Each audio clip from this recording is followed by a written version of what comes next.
এই ভিডিওতে ত্রিপুরার বেঙ্গলি মিডিয়ামের ক্লাস 5-এর পরিবেশ ও সমাজ পরিচিতি বইয়ের আছে তৃতীয় যে চ্যাপ্টার রয়েছে, তৃতীয় অধ্যায়, সেই তৃতীয় অধ্যায়ের এখানে আলোচনা করব। তো তৃতীয় অধ্যায়ের মধ্যে দেখে নাও ত্রিপুরার শিল্প রয়েছে। ত্রিপুরার শিল্প কী কী সেটা সম্পর্কে আমরা জানতে পারবো। তো এখানে দেখে নাও এই চ্যাপ্টারের উদ্দেশ্য কী কী দেওয়া রয়েছে। শিক্ষার্থীরা অর্থাৎ ছাত্রছাত্রীরা ত্রিপুরার পাট শিল্প সম্বন্ধে জানতে পারবে। তারপর হচ্ছে রেশম শিল্প সম্বন্ধে এই চ্যাপ্টারে জানতে পারবে। কুটির শিল্প, তাঁত শিল্প সম্বন্ধে এই চ্যাপ্টারে জানতে পারবে। ত্রিপুরা চা শিল্প এবং রবার শিল্প সম্পর্কে এখানে জানতে পারবে। তো দেখে নাও প্রথমেই এখানে রয়েছে চা শিল্প। দেখতে পাচ্ছ এখানে চা পাতা রয়েছে, সেখান থেকে চা পাতা কীভাবে তৈরি হয় সেটা এখানে হচ্ছে। আর এখানের মধ্যে আলোচনা রয়েছে, দেখে নাও ত্রিপুরা প্রধানত একটি কৃষি প্রধান রাজ্য। এখানে হচ্ছে কৃষিকাজ বেশি হয়ে থাকে, তো এটা হচ্ছে কৃষি প্রধান রাজ্য।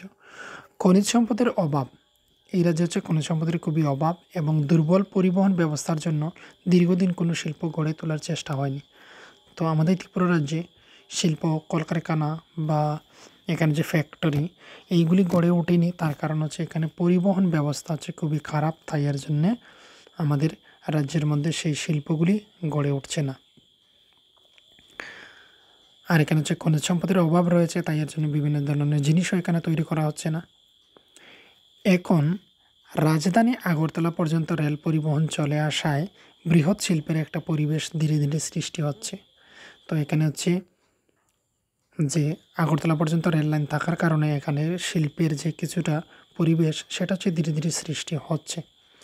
গোমতী জলবিদ্যুৎ কেন্দ্র, এবার গোমতীতে রয়েছে জলবিদ্যুৎ কেন্দ্র তৈরি হচ্ছে।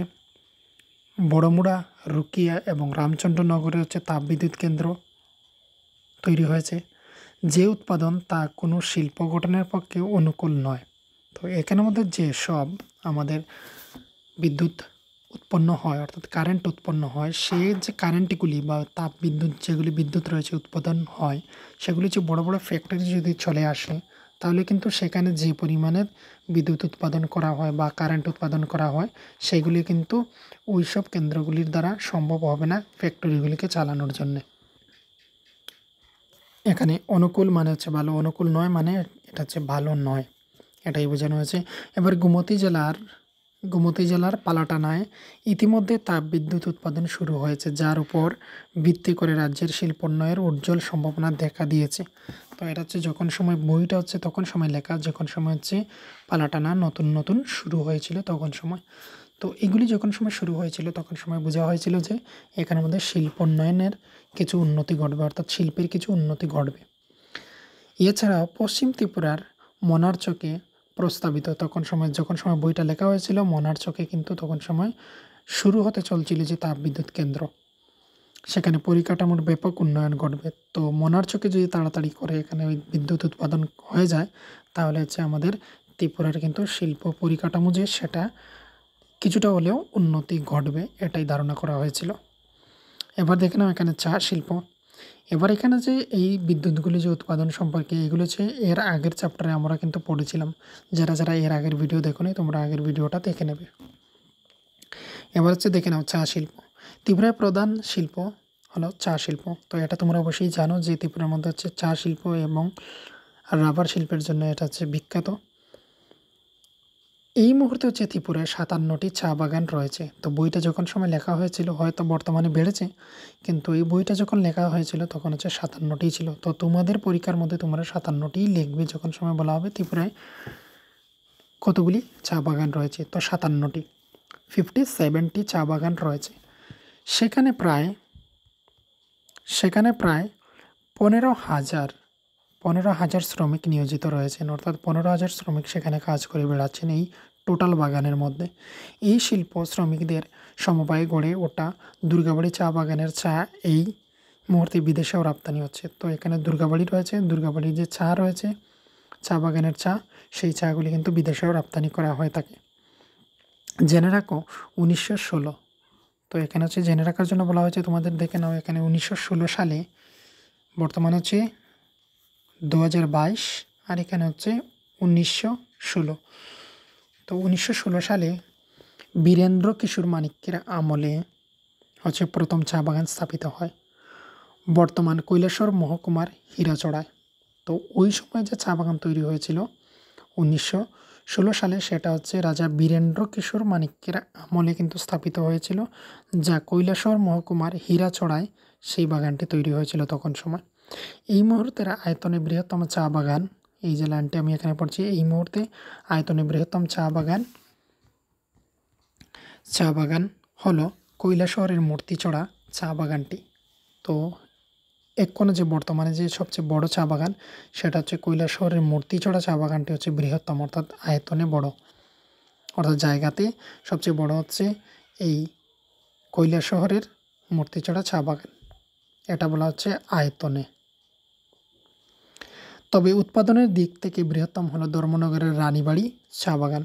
তো এটাও জেনে রাখো, এটা হচ্ছে উৎপাদন বেশি হয়ে থাকে, এখানে জায়গা বেশি কিন্তু এখানে হচ্ছে জায়গা কম, তারপরে উৎপাদন অর্থাৎ চা বেশি উৎপাদন হয়ে থাকে ধর্মনগরের রানীবাড়ি চা বাগানে। তো এই এখানে কয়েকটি কোয়েশ্চন যা হচ্ছে খুবই ইম্পর্ট্যান্ট, এটা হচ্ছে জিকে টাইপের কোয়েশ্চন, দেখে নাও যে ধর্মনগরে হচ্ছে উৎপাদনের দিক থেকে রানীবাড়ি চা বাগানটি হচ্ছে প্রথম,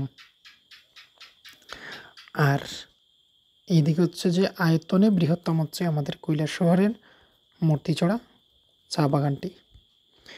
এবার হচ্ছে পাট শিল্প। ত্রিপুরায় উৎপাদিত কাঁচা পাটকে কাজে লাগাতেই 1981 সালে রাজধানী আগরতলার কাছে হাপানিয়ায় এই পাট কলটি স্থাপন করা হয়। এটা হচ্ছে কত সালে? 1981 সালে। 1981 সালে তৈরি করা হয়েছিল আগরতলার কাছে হাপানিয়ায়, যে এটির নাম ছিল জুট মিলস লিমিটেড। সেটা তৈরি করা হয়েছিল 1981 সালে। এখানে 1984 সাল থেকে নিয়মিত উৎপাদন শুরু হয়। তারপর এখানে 1984 সাল থেকে উৎপাদন শুরু হয়েছিল। বর্তমানে কিছু সমস্যা থাকলেও পাটকলটি এখনও চালু রয়েছে। তো কিছু সমস্যা রয়েছে যেটা এখানে আর লেখা হয়নি, তবে পাটকলটি বর্তমানে অর্থাৎ এখনও এগুলি চালু রয়েছে এখানে, কিন্তু সেই যে জুট মিলস রয়েছে সেটা কিন্তু চলছে। তারপর দেখে নাও ফল প্রক্রিয়াকরণ শিল্প। ত্রিপুরায় যে সমস্ত ফল উৎপন্ন হয় সেগুলো হলো কমলালেবু, আমরা জানি কমলালেবু উৎপাদন হয়, আনারস হয়, নারকেল, বাদাম, কাঁঠাল, কাজু বাদাম, সুপারি, লিচু ইত্যাদি হয়ে থাকে। এই ফলগুলোকে কাজে লাগিয়ে রাজ্যের একটি ফল প্রক্রিয়াকরণ কেন্দ্র গড়ে উঠেছে। এই সংস্থাটির নাম হচ্ছে ন্যারামেক। কুমারঘাটের নালকাটায় এই কেন্দ্রটি অবস্থিত। তো দেখে নাও, তোমরা অবশ্যই যারা ট্রেনে করে চড়েছো তোমরা নালকাটা স্টেশনটি দেখেছো, সেখান থেকেই হচ্ছে এই ন্যারামেকটিতে যাওয়া যায়। এখানের এই সংস্থাটির নাম দেওয়া হয়েছে ন্যারামেক। আর এই ন্যারামেকটা হচ্ছে এখানে কি কি ফল রয়েছে এখানে দেখে নাও। এটা হচ্ছে যে ফল প্রক্রিয়াকরণের কেন্দ্র গড়ে উঠেছে, ফলের যে কেন্দ্রটি সেটা গড়ে উঠেছে। এবার এখানে আসছে বাঁশবেত শিল্প। ত্রিপুরায় এটা প্রাচীনকালে ছিল, অনেক আগে ছিল যে এখানে কুটির শিল্প ছিল, বর্তমানে রয়েছে কিন্তু বর্তমানে ততটা নেই, প্রথমে যতটা ছিল। তো ত্রিপুরার কুটির শিল্পের মধ্যে প্রধান হলো বাঁশবেত শিল্প। কুটির শিল্পের মধ্যেই হচ্ছে যে এখানের মধ্যে বাঁশবেত শিল্প, আর এই শিল্পের পৃথিবীব্যাপী খ্যাতি রয়েছে। অর্থাৎ ত্রিপুরার যে বাঁশবেতের জিনিসপত্র তৈরি হয় সেটা হচ্ছে কিন্তু পুরো পৃথিবী জুড়ে বিখ্যাত রয়েছে। বাঁশবেত শিল্পের মাধ্যমে ঘরে ব্যবহার করার জন্য নানা ধরনের দ্রব্য, যেমন হচ্ছে মুড়া তোমরা নিশ্চয়ই দেখেছো, এইভাবে মুড়া তৈরি করা হতো প্রাচীনকালে অনেক আগে, বর্তমানে কিছুটা হয় এইভাবে এখানে বসার জন্য। আর এইগুলো হচ্ছে বেতের তৈরি, এইভাবে থেকে থাকে, এগুলিকে মুড়া বলা হয়ে থাকে। তারপর হচ্ছে চেয়ারও তৈরি করা যায়। তারপর হচ্ছে টেবিল, পুতুল ইত্যাদি তৈরি করা হয়।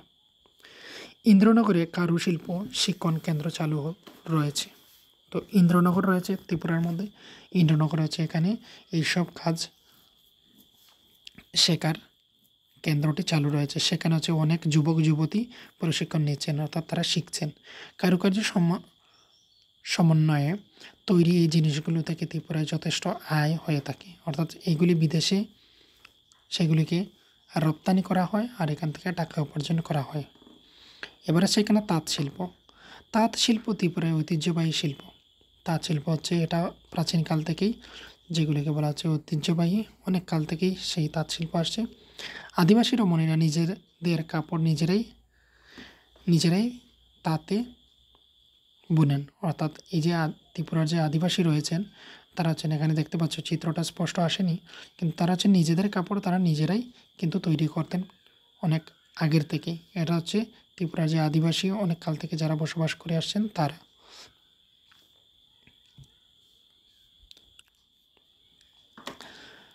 তারপর রয়েছে বিভিন্ন নকশায় সজ্জিত এই তাঁত বস্ত্রগুলো শিল্পের অপূর্ব নিদর্শন। হচ্ছে এই তাঁতের যে বস্ত্র রয়েছে এগুলির মধ্যে বিভিন্ন ধরনের জিনিস সেখানে সজ্জিত বা নকশা তৈরি করে থাকেন তারা, এগুলি দেখার মতো। বর্তমানে ত্রিপুরায় হচ্ছে ৮৬টি তাঁত সমবায় সমিতি রয়েছে। সেখানে প্রায় হচ্ছে ৫,০০০ কর্মী নিযুক্ত রয়েছেন, সেখানে কাজ করে বেড়াচ্ছেন। সেই ৫,০০০ কর্মী সেখানে কাজ করছেন। এবার হচ্ছে রেশম শিল্প যে রয়েছে, ত্রিপুরায় হচ্ছে গুটি পোকার ব্যাপক চাষকে কেন্দ্র করে রেশম শিল্পজাত দ্রব্যের উৎপাদন বৃদ্ধি পেয়েছে। তো রেশম শিল্প আমি প্রথম চ্যাপ্টারের মধ্যেই তোমাদেরকে আমি দেখিয়েছিলাম রেশম শিল্প কী। রেশম কি? রেশম হচ্ছে একটি পোকা যাকে বলা হয় রেশম কীট। সে হচ্ছে সেই পাতাগুলিকে খেয়ে খেয়ে সে তার একটি কোকিন তৈরি করে এইভাবে। আর এই কোকিনটাই হচ্ছে সুতো, এখান থেকে সুতো বের হয়। তো এই সুতোটাকেই বলা হয় রেশম সুতো। আর এই রেশম সুতো দিয়ে যে কাপড় তৈরি করা হয় সেটাই হচ্ছে অনেক দামি কাপড় হয়ে থাকে। তো এখানে তোমরা দেখতে পাচ্ছ গুটি পোকা বলা হচ্ছে। গুটি পোকাই হচ্ছে যে আমি শোক কীট বলেছি বা রেশম কীট বলেছি, সেটা কি বলা হয়। তো সেটার ছবি আমি তোমাদেরকে এখানে দেখিয়ে দিচ্ছি। এই দেখে নাও, এটা হচ্ছে রেশম কীট বা রেশম পোকা, যাকে গুটি পোকা বলা হয়। আর গুটি পোকার আগের স্টেজটা যে লার্ভা, যে ডিম থেকে বেরিয়েই এই রকম দেখা যায়। এগুলো হচ্ছে যে তুঁত গাছের পাতাগুলি খেয়ে তারা নিচ্ছে। খেয়ে নেওয়ার পর তারা এইভাবে কোকিন তৈরি করে। তারা কোকিন তৈরি করতে শুরু করে দিয়েছে, এখানের মধ্যে দেখতে পাচ্ছ। তো এইগুলি হচ্ছে সুতা তৈরি করছে। তো এই দেখে নাও, এইভাবে কোকিনের ভিতর যখন থাকবে সে, তখন হচ্ছে কেটে সে এখান থেকে বেরিয়ে সে পূর্ণাঙ্গ লাভ করেছে। প্রথম যে আমি পোকাটা দেখালাম সেই পোকাটা। আর এগুলি বের হয়ে যাওয়ার আগে হচ্ছে আমরা এইভাবে সুতোগুলি আমরা বের করে নিই মেশিনের সাহায্যে, বা সেগুলি কিছু তো পদ্ধতি রয়েছে সেই পদ্ধতিতে। তো এইগুলি হচ্ছে রেশম সুতো। এবার হচ্ছে রেশম শিল্প, এখানে দেখেছো। তো এটা হচ্ছে রেশম শিল্পের কাজ প্রধানত মহিলারাই করে থাকেন। আর রেশম সুতো তৈরির জন্য বাদারঘাটে একটি কেন্দ্র স্থাপন করা হয়েছে, আগরতলার বাদারঘাটে। এবার হচ্ছে সিমেন্ট শিল্প দেখে নাও। সিমেন্ট শিল্প, এখানে একটি ছোট্ট একটি পয়েন্ট দেওয়া রয়েছে। নিকটবর্তী মেঘালয় থেকে কাঁচামাল আমদানি করে আগরতলায় কাছে বুজং নগরে একটি বেসরকারি সিমেন্ট কারখানা গড়ে উঠেছে। তো এটা হচ্ছে কাঁচামাল বলতে এখানে সিমেন্ট তৈরি করতে যা যা জিনিস লাগে সেই জিনিসগুলি আগরতলায় নিয়ে এসে আগরতলার যে বুজং নগর রয়েছে সেই নগরের মধ্যে নিয়ে এখানে সিমেন্ট তৈরি করা হয়। তো এটা হচ্ছে সিমেন্ট শিল্প। তো সিমেন্ট শিল্প ততটা উন্নত নয় ত্রিপুরার মধ্যে, ভবিষ্যতে হতে পারে। এবার হচ্ছে রাবার শিল্প। গত ১ দশক ধরে ত্রিপুরায় রাবার শিল্পের উল্লেখযোগ্য অগ্রগতি ঘটেছে। তো আমরা জানি যে ত্রিপুরার মধ্যে বর্তমানে বাঁশের থেকে কিন্তু রাবার শিল্পটা বেশি বেড়ে গিয়েছে, আরও ভবিষ্যতে হয়তো বাড়বে। তো ত্রিপুরায় প্রচুর রাবার উৎপাদন হচ্ছে। রাবার গাছ থেকে রস সংগ্রহ করে তারপর প্রক্রিয়াকরণের মাধ্যমে রাবার শিট তৈরি করা হয়। তোমরা অনেকেই হয়তো দেখেছো। তো যারা যারা দেখেছো রাবার শিট কীভাবে তৈরি করা হয় তোমরা অবশ্যই কমেন্ট করে জানিয়ে দেবে কারা কারা দেখেছো।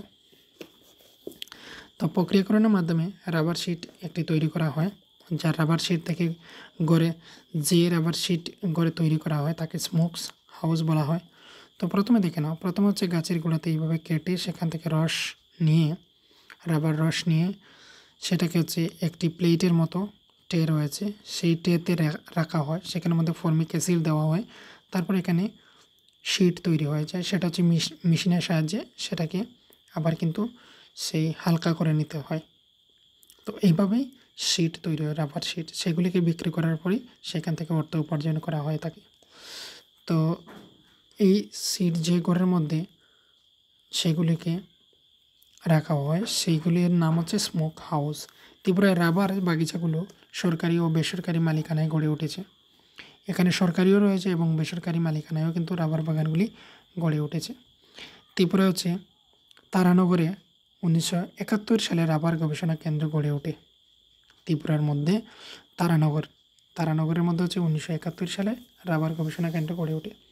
এছাড়াও আজকাল পর্যটকেও শিল্প হিসেবে করা হয়েছে। অর্থাৎ পর্যটন শিল্প মানে ত্রিপুরার মধ্যে যে জায়গাতে সেখানে ঘুরে দেখার জায়গা রয়েছে সেগুলিকেই এখানে পর্যটন শিল্প বলা হয়ে থাকে। ত্রিপুরাতেও একাধিক পর্যটন কেন্দ্র রয়েছে যা হচ্ছে ত্রিপুরার প্রাকৃতিক সৌন্দর্যকে আরও বাড়িয়ে দিয়েছে। ত্রিপুরায় উল্লেখযোগ্য পর্যটন কেন্দ্রগুলি হলো সিপাহীজলা, নীরমহল, ঊনকোটি, ত্রিপুরেশ্বরী মন্দির উদয়পুর, তারপর হচ্ছে তীর্থমুখ, পিলাক, চতুর্দশ দেবতার মন্দির।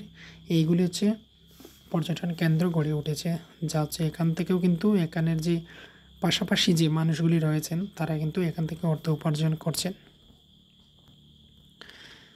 তো এখানে হচ্ছে এই চ্যাপ্টারটি শেষ। এখানে মনে রাখার কিছু বিষয় দেওয়া রয়েছে। চা বাগিচা ত্রিপুরা হচ্ছে চা প্রধান শিল্প, আর এখানে ঐতিহ্যবাহী শিল্প হচ্ছে তাঁত শিল্প, আর কুটির শিল্প ত্রিপুরায় খ্যাতি হচ্ছে পৃথিবীব্যাপী।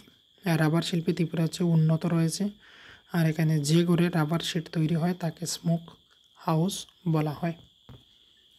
তারপর যে এখানে অনুশীলনী রয়েছে, তো প্রত্যেক চ্যাপ্টারের মধ্যে আমি বলছি যে এখানে যে তোমাদের যে কোয়েশ্চেন রয়েছে তোমরা কোয়েশ্চেন এইগুলি অবশ্যই তোমরা সেই নোট বুকসের মধ্যে তোমরা পেয়ে যাবে। আর যাদের প্রয়োজন বা তোমাদের প্রয়োজন এগুলি নিয়ে আলোচনা করার জন্য, এগুলি দিয়ে দেওয়ার জন্য তোমরা অবশ্যই আমাকে কমেন্ট করে জানিয়ে দেবে, অথবা তোমরা আমাকে হোয়াটসঅ্যাপের মাধ্যমে জানাতে পারো। হোয়াটসঅ্যাপ নম্বর আমি এখানে লিখে দিচ্ছি 8798423838।